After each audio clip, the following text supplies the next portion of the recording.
প্রিয় শিক্ষার্থী, তোমরা কেমন আছো? আমি ভালো আছি। তোমাদের সাথে আমি কথা দিয়েছিলাম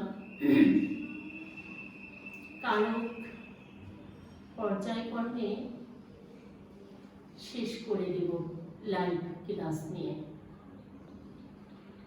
গতদিন আমি কারকের পরিচয়, কারক এর সংজ্ঞা দিয়েছিলাম। তো প্রিয় শিক্ষার্থী, আমি রিনা পারভিন, সহকারী শিক্ষক, police lines high school, Faridpur. আসসালামু আলাইকুম। শুরু করছি আমাদের কারক ক্লাস। যে শিক্ষার্থী বন্ধুরা গত দিনের ক্লাস দেখেছিলা, আজ তারা সেই ধারাবাহিকতায় ক্লাসটি তাড়াতাড়ি ধরতে পারবে। আর যারা দেখনি তাদের একটু কষ্ট হবে, তো নিচের ক্লাসে পড়া আছে তোমাদের, সে থেকেই তোমরা করতে পারবে আশা রাখছি। তারপরে আমার কাছে জেনে নেবে কমেন্টের মাধ্যমে বা যে কোনো উপায়ে। তো কারক আমি গতদিনের ক্লাসে বলেছিলাম 6 প্রকার। আজ আমি 6 প্রকার কারকের কর্তা কারক কাহাকে বলে এবং উদাহরণ দিয়ে তোমাদের বোঝাতে চেষ্টা করছি। প্রিয় শিক্ষার্থী, কর্তা কারক, আমরা কর্তা কারক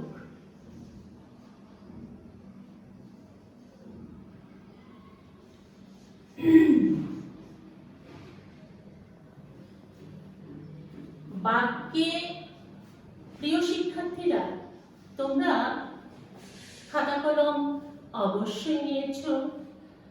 কষ্ট করে তোমরা এই কারক কাহাকে বলে একটু তুলে রাখলে সম্ভবত ভালো হয়। আমি ধীরে ধীরে বলছি তোমাদের। কিভাবে বলছি?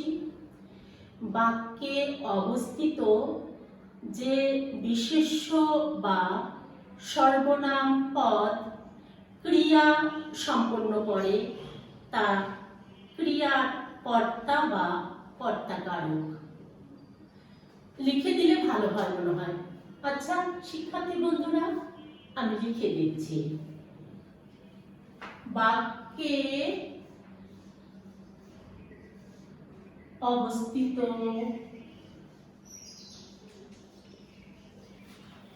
যে বিশেষ্য বা সর্বনাম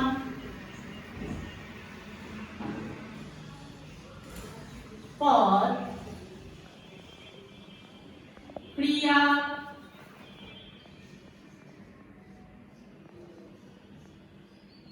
সম্পূর্ণ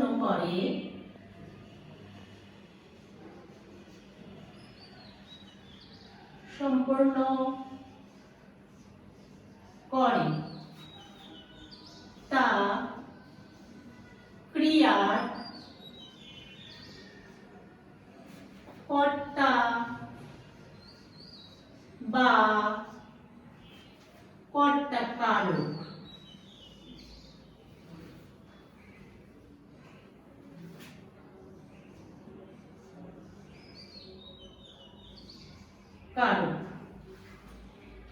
প্রিয় শিক্ষার্থী বন্ধুরা, আমি যদি এখন একটি উদাহরণ দেই তোমাদের, তাহলে আরো পরিষ্কারভাবে বুঝতে পারবে।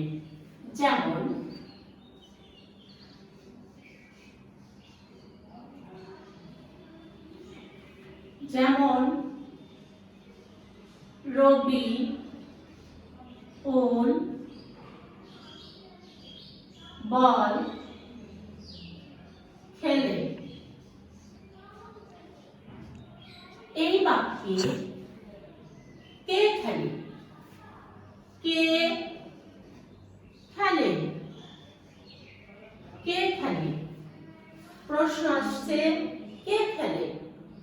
রবিউল খেলে। কি খেলে? বল খেলে। কে খেলে? বল খেলে। কে? কে দিয়ে প্রশ্ন করলে যেটি উত্তরে পাওয়া যাচ্ছে, অর্থাৎ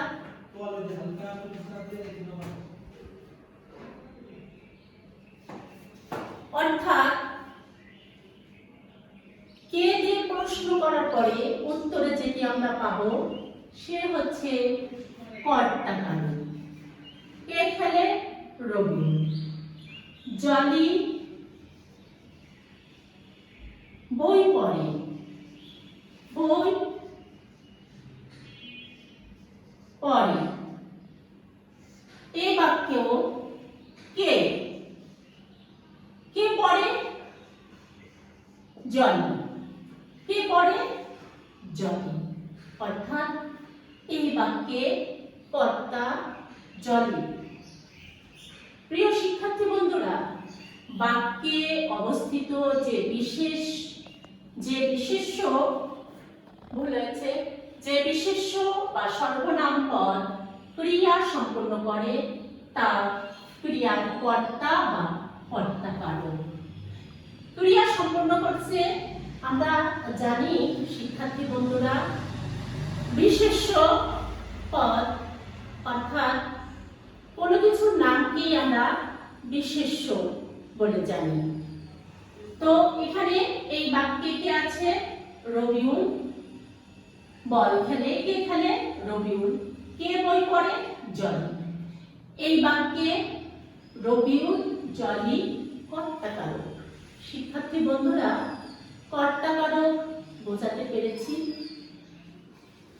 সম্ভবত বুঝতে পেরেছো তোমরা। লাইভে যারা আমার ক্লাস দেখছো বা দেখছেন তাদের ধন্যবাদ। এরপরে আমরা যাব ধারাবাহিকভাবে কর্মকারক। কর্মকারক।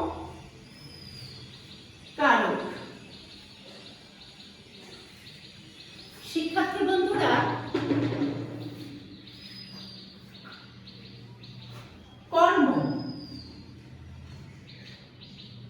কর্মকারক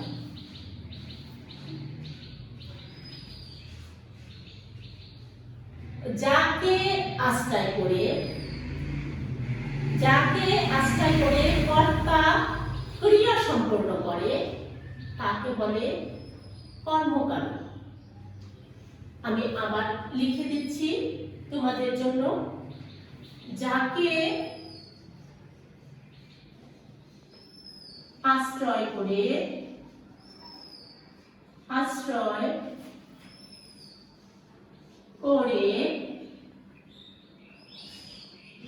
কর্তা ক্রিয়া সম্পন্ন করে। ক্রিয়া সম্পন্ন করে তাকে কি বলে? যাকে আশ্রয় করে কর্তা ক্রিয়া সম্পন্ন করে তাকে কর্মকারক বলে। কর্মকারক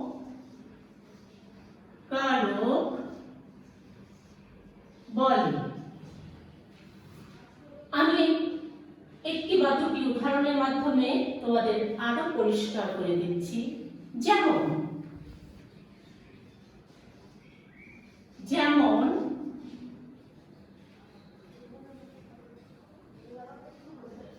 নাসিমা ফুল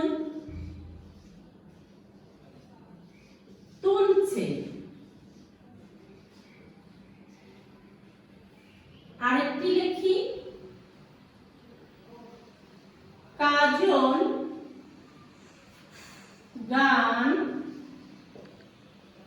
গায়। প্রিয় শিক্ষার্থী বন্ধুরা, যাকে আশ্রয় করে কর্তা ক্রিয়া সম্পন্ন করে তাকে কর্মকারক বলে।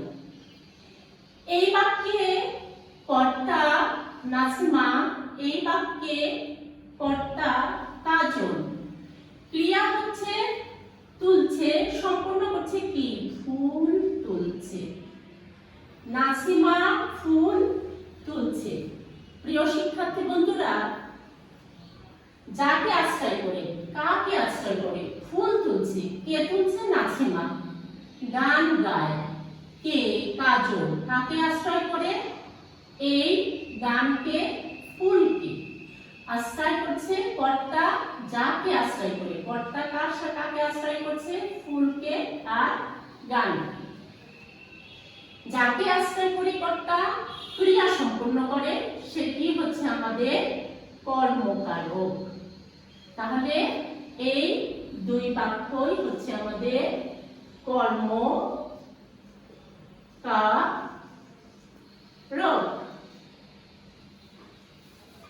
তাহলে শিক্ষার্থী বন্ধুরা, আমরা কর্মকারক জানতে পারলাম, শিখলাম।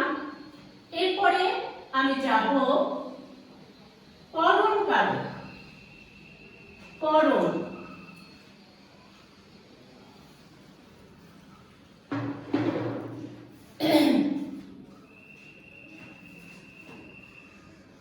করণকারক।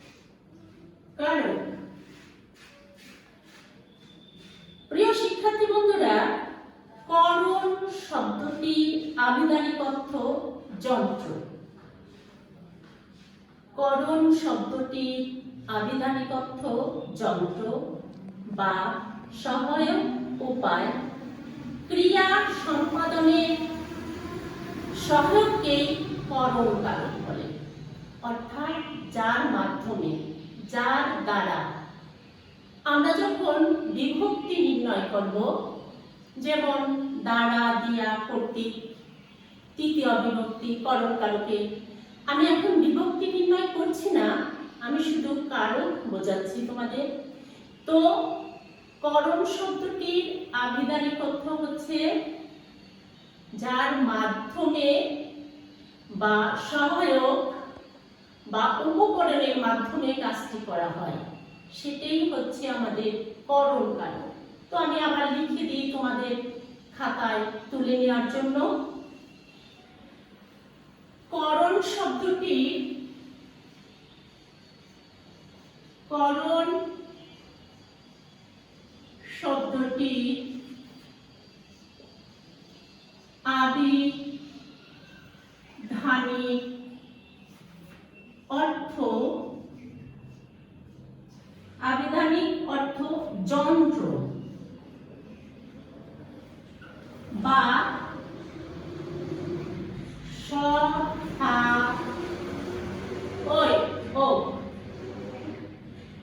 উপায়। উপায় ক্রিয়া সম্পাদনের, ক্রিয়া সম্পাদনে সহায়ককে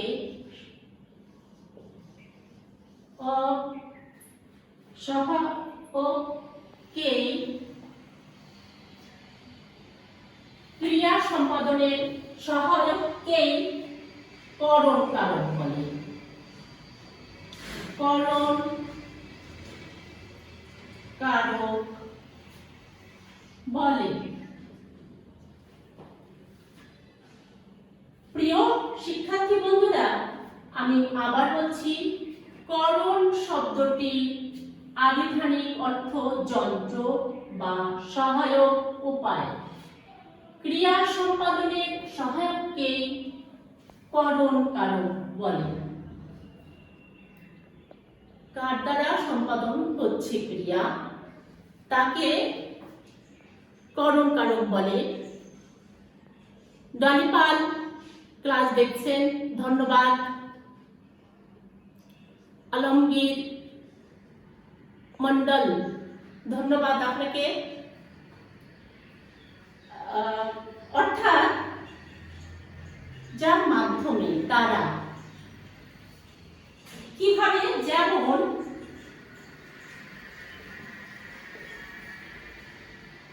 যেমন পলি কলম দিয়ে লিখে, কলম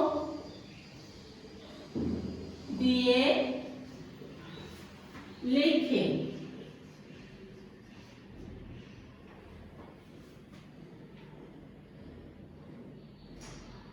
জগতে কীর্তিমান হয় সাধনায়, জগতে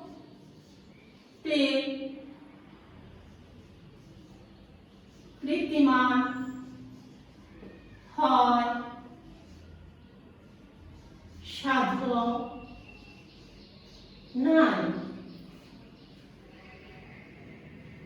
এখানে পলি কলম দিয়ে লিখে, কি দিয়ে লিখছে পলি? কর্তা কি দিয়ে লিখছে? কলম দিয়ে। কলম হচ্ছে করণ, অর্থাৎ আমি বলতে চেয়েছিলাম করণ শব্দটির আবিধানিক অর্থ যন্ত্র বা সহায়ক উপায়। সহায়ক উপায় একটি করণ, সহায়ক ক্রিয়া সম্পাদনের সহায়ককে করণ কারক বলে। জগতে কীর্তিমান জগতে কীর্তিমান হয় সাধনায়, সাধনায়। কি? এই হচ্ছে, এটা হচ্ছে উপায়, উপায়। আর এটি হচ্ছে উপকরণ। কি উপকরণ? কলম। আর উপায় হচ্ছে সাধনা। প্রিয় শিক্ষার্থী বন্ধুরা, তো করণ শব্দটির আবিধানিক অর্থ হচ্ছে যন্ত্র বা সহায়ক উপায়। আমি কি বোঝাতে পেরেছি? কিসে আমরা কীর্তিমান? জগতে কীর্তিমান হয় সাধনায়। এই উপায়ের মাধ্যমে আমরা কি হচ্ছি? কীর্তিমান হচ্ছি।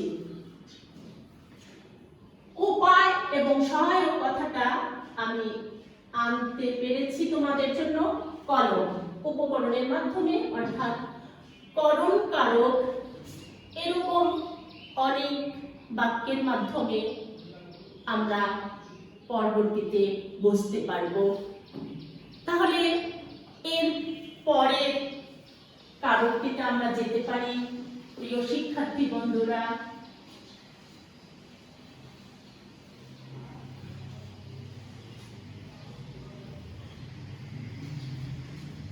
পরের কারক কোনটি? কর্তা, কর্ম, করণ, সম্প্রদান। সম্প্রদান যখন আমি উচ্চারণ করব তখনই আমার মনে হয় এমন একটি বাক্য যা আমি সত্য ত্যাগ করে দিয়ে দিব, সত্য ত্যাগ করে দিয়ে দেব। আর যদি সত্য ত্যাগ করে না দেই তাহলে সেটি কর্মকারক হয়ে যাবে। তাহলে শিক্ষার্থী বন্ধুরা, আমি একটু তোমাদের এর ডেফিনেশন বা সংজ্ঞাটি দেই। সম্প্রদান কারক লিখি আমরা আগে। সম্প্রদান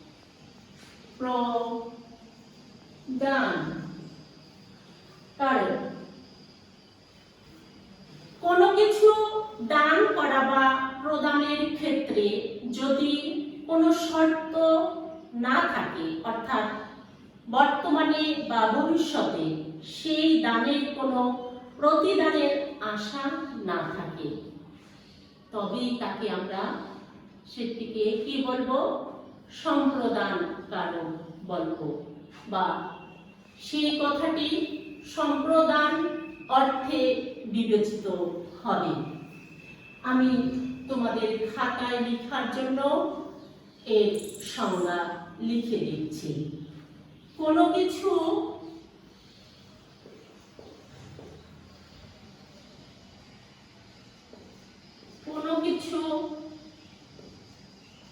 দান করা বা প্রদানের ক্ষেত্রে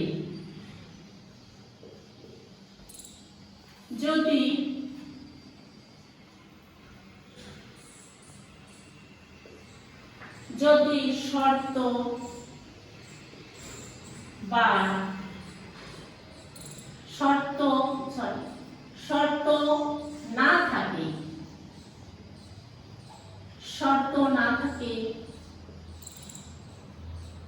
অর্থাৎ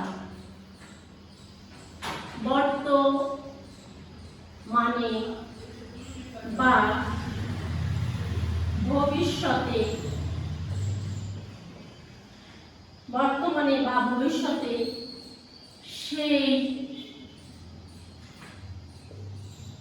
দানের কোনো প্রতিদানের আশা না থাকে, তবে তা সম্প্রদান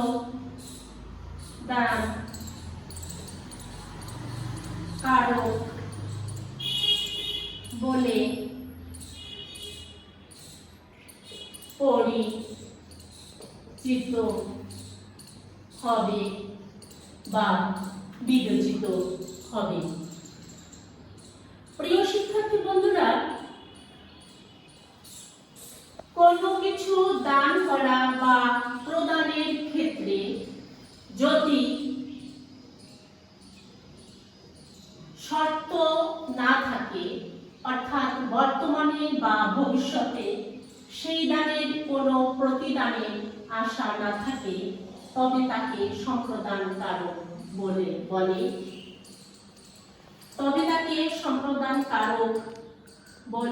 পরিচিত, তবে তা সম্প্রদান কারক বলে পরিচিত হবে বা বিবেচিত হবে। আমি দুটি উদাহরণ দিলে তোমরা পরিষ্কারভাবে আরো বুঝতে পারবে। যেমন ভিখারিকে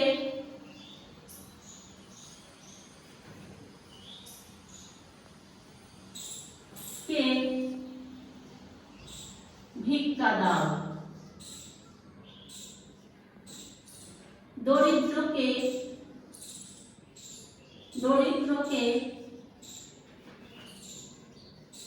সাহায্য করো। কাকে ভিক্ষা দেব? ভিখারিকে। কাকে সাহায্য করব? দরিদ্রকে। কোনো কিছু শর্ত এখানে আমি আবার বলেছি, যেটি আমি শর্ত ত্যাগ করে দিয়ে দিব সেটি হয়ে যাবে সম্প্রদান কারক। আর যদি শর্ত ত্যাগ করে না দিই, যেমন দুটো বাক্য আমি যদি বলি, এখানে এই সাথে ধোপাকে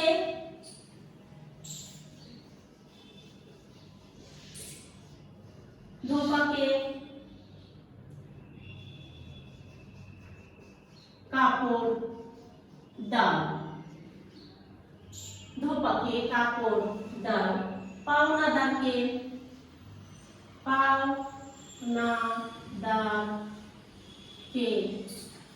টাকা দাও। অর্থাৎ পাওনাদারকে টাকা দেব, আবার আমি ফিরিয়ে পাবো, শর্ত ত্যাগ করে দিচ্ছি না। যে শর্ত ত্যাগ করে দেব, যেখানে শর্ত নাই, শর্ত ত্যাগ করে দেওয়া, সে হয়ে যাবে কর্মকারক। আর যেখানে আমি শর্ত ত্যাগ করে দিয়ে দেব, সেটি হয়ে যাবে আমার সম্প্রদান কারক। তো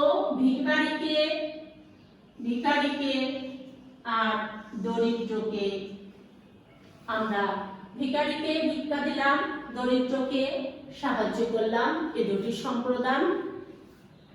ধোপাকে আর পাওনাদারকে এ দুটি কর্ম। প্রিয় শিক্ষার্থী বন্ধুরা, তাহলে আমরা পরবর্তী কারকে এগিয়ে যাই।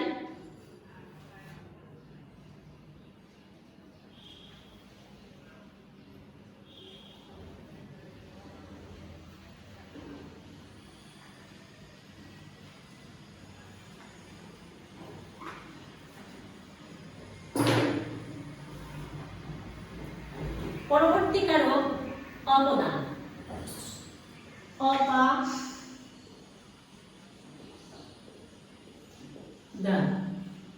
অবদান কারক কোনো কিছু থেকে বা কোনো উৎস থেকে, কোনো কিছু থেকে বা কোনো উৎস থেকে কিছু বিচ্যুত, গৃহীত, জাত, বিরত, আরম্ভ, দূরীভূত ও রক্ষিত হয় এবং যা দেখে কেউ ভীত হয় তাকেই অবদান কারক বলে। কোনো কিছু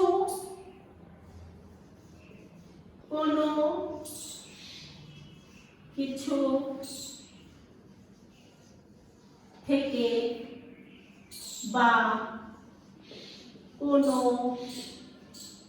উৎস থেকে কিছু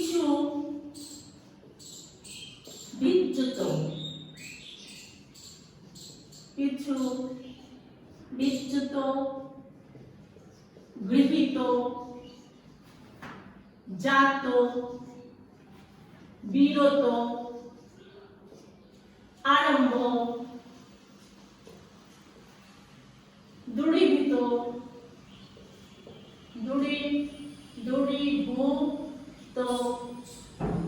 ও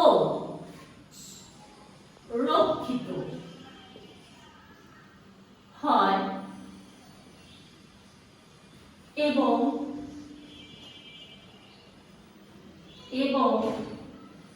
যা দেখে কে ভীত হয় তাকে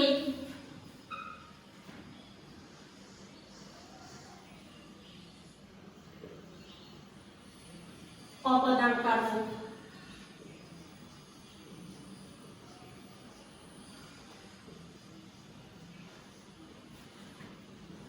বলে। আমি দুটো উদাহরণ দিয়ে আবার বলা শুরু করি। যেমন কোনো কিছু থেকে বা কোনো উৎস থেকে কিছু বিচ্যুত, গৃহীত, জাত, বিরত, আরম্ভ, দূরীভূত ও রক্ষিত হয় এমন যা দেখে কেউ ভীত হয় তাকেই অবদান কারক বলে।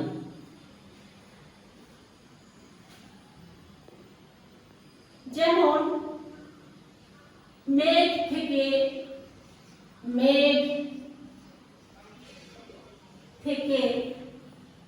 বৃষ্টি হয়,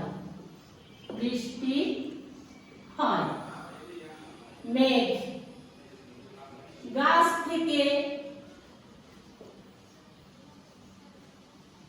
থেকে পাতা পড়ে, জমি থেকে ফসল পাই,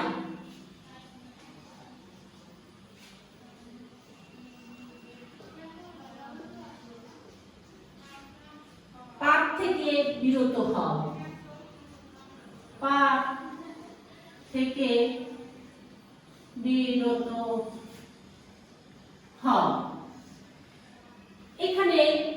এখানে আমাদের কোনো কিছু থেকে, কোনো উৎস থেকে, মেঘ থেকে, এটি আছে উৎস, এটি হচ্ছে মেঘ উৎস। গাছ থেকে এটা একটু উৎস থেকে পাতা পড়ে যাচ্ছে। জমি থেকে আমরা ফসল পাচ্ছি। পাপ থেকে, অর্থাৎ এই যে আমাদের কয়েকটি শব্দ দেখিয়ে দিয়েছে, বিচ্যুত, গৃহীত, জাত, বিরত, আরম্ভ, দূরীভূত, রক্ষিত, মেঘ, গাছ, জমি, পাপ, বিরত থাকা থেকে, এটা হচ্ছে বিরত থাকবো পাপ থেকে। এই সমস্ত শব্দগুলি থেকে, অর্থাৎ আমরা অবদান কারক পেতে পারি এইভাবে হাজারো শব্দের বাক্যের মাধ্যমে। আমরা যখন, প্রিয় শিক্ষার্থী বন্ধুরা, আমরা যখন অবদান কারকটিকে সম্পূর্ণ নিজের আয়ত্তে নিতে পারবো, তখন আমরা আরো অনেক শব্দ তৈরি করে নিতে পারবো। এর পরে যে ধাপটি আছে আমরা সেটিতে যাই। প্রিয় শিক্ষার্থী বন্ধুরা, আর একটি ধাপ আছে আমাদের, আমরা শেষ করে নেব এবারই।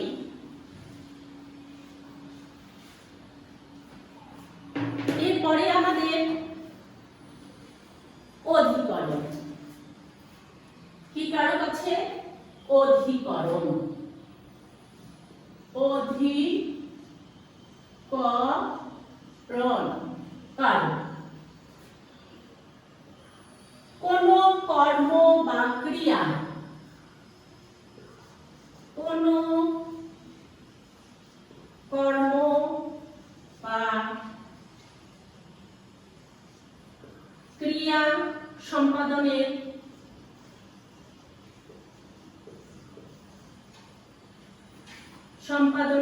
কাল, সময় এবং আধারকে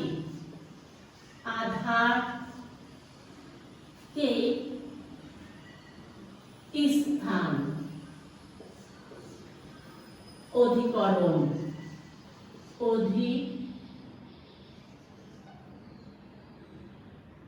অধিকরণ কারক বলে। প্রিয় শিক্ষার্থীরা, এখানে একটু মনে রাখতে হবে আমাদের, অধিকরণ কারকের সবসময় সপ্তমী বিভক্তি হয়। যেহেতু আমি বিভক্তি তোমাদের এখন পড়াচ্ছি না, তাও একটু জানিয়ে যাচ্ছি যে অধিকরণ কারকে আমাদের সপ্তমী বিভক্তি হবে যখন আমরা বিভক্তি নির্ণয় করব।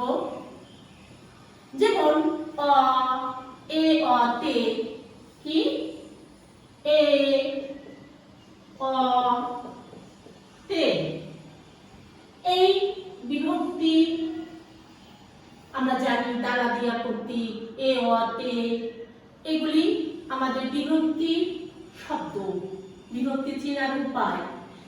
তো এখানে আমি এই এওটা এনেছি এর জন্য যে আমাদের সব সময় অধিকরণ কারকে সপ্তমী বিভক্তি থাকে, অর্থাৎ ক্রিয়া সম্পূর্ণ হওয়ার সেই শব্দে। যেমন যেমন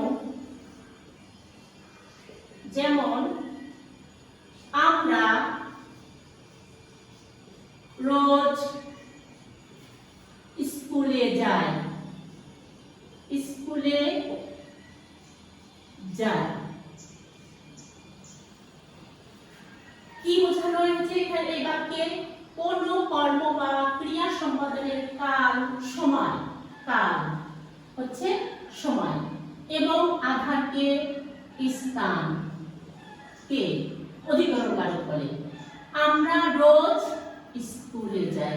প্রিয় শিক্ষার্থী বন্ধুরা, আমি বলেছি যে অধিকরণ কারকের শব্দে কি হবে? আমাদের ক্রিয়ায় সবসময় সপ্তমী বিভক্তি থাকবে। সপ্তমী বিভক্তি থাকবে। আমরা রোজ স্কুলে যাই। প্রভাতে সূর্য ওঠে। এখানে সময় নির্দেশ করেছে। কি নির্দেশ করেছে? সময়। প্রভাতে, এখানে স্কুলে স্থান। তাহলে আমরা এই দুই বাক্যে কি পেলাম? একটি পেলাম স্থান একটি পেলাম প্রভাতে সময়। হ্যাঁ, প্রিয় শিক্ষার্থী বন্ধুরা, কোনো কর্ম বা ক্রিয়া সম্পাদনের কাল, সময় এবং আধারকে, স্থানকে অধিকরণ কারক বলে। আমরা রোজ স্কুলে যাই, স্কুলে প্রভাতে সূর্য ওঠে। আমরা এই দুই বাক্যের মাধ্যমে অধিকরণ কারক দেখলাম। আমরা যখন সম্পূর্ণটা বুঝতে পারবো, আমরা নিজেরা আরো অনেক বাক্য তৈরি করতে পারবো, আরো অনেক বাক্য দিয়ে কারক নির্ণয় করতে পারবো। এর পরবর্তী ধাপ থাকবে আমাদের কারক ও বিভক্তি নির্ণয়। প্রিয় শিক্ষার্থী বন্ধুরা, তোমরা যে যেখানে সমস্যা আছে আমাকে কমেন্টের মাধ্যমে বা অন্য কোনো মাধ্যমে, টেলিফোনে, মেসেঞ্জারে আমার কাছ থেকে জেনে নেবে। আমরা আজ এ পর্যন্তই থাকি। সবাই ভালো থেকো। খুদা হাফেজ। আসসালামু আলাইকুম।